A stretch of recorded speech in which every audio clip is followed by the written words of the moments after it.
চট্টগ্রাম দক্ষিণ জেলার ৮ উপজেলা ৬ পৌরসভা ইউনিয়ন এবং ওয়ার্ড বিএনপির কমিটি বিলুপ্ত ঘোষণা করা হয়। মেয়ের ২২ তারিখ বৃহস্পতিবার বিকালে চট্টগ্রাম নগরীর কুলসির একখান রেস্টুরেন্টে চট্টগ্রাম দক্ষিণ জেলা বিএনপির পরিচিতি ও প্রথম সাংগঠনিক সভা সর্বসম্মত সিদ্ধান্তে বিয়াক উপজেলা পৌরসভা ইউনিয়ন ও ওয়ার্ড কমিটি বিলুপ্ত ঘোষণা করা হয়।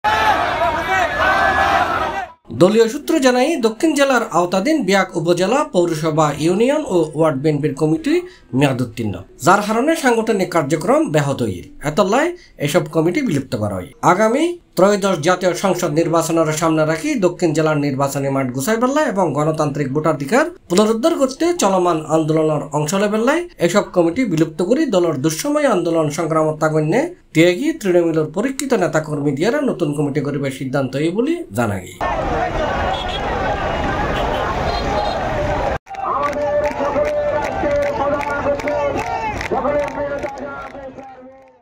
বিষয় নিশ্চিত করে চট্টগ্রাম দক্ষিণ জেলা বিএনপির সদস্য সচিব লায়ন মোহাম্মদ হেলালুদ্দিন সি প্লাসের মুঠোফোনে হয়ে কমিটি প্রথমে দেখি আংশিক কমিটি গত ফেব্রুয়ারি ২ তারিখ মেয়ের ৬ তারিখ পূর্ণাঙ্গ কমিটি জেলা আহ্বায়ক কমিটি এবার আগে প্রথম সভা পরিচিতি সভা ও প্রথম সাংগঠনিক সভা দিয়ে ওয়ার্ড উত্তর জেলা পর্যন্ত তৃণমূল ত্যাগী নির্যাতিত নিপীড়িত পরীক্ষিত নেতাকর্মী হল সমন্বয়ে আগামী নেতৃত্ব নির্বাচনের সকল দক্ষিণ জেলা বিএনপির আওতাধীন বিয়াক কমিটি উপজেলা পৌরসভা ওয়ার্ড থানা ইউনিয়ন সকল স্তরের কমিটি বিলুপ্ত।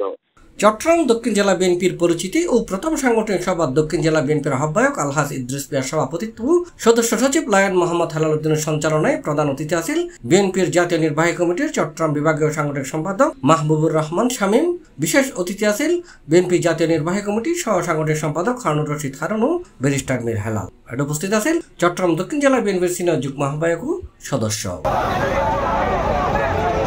C plus TV, Chittagong.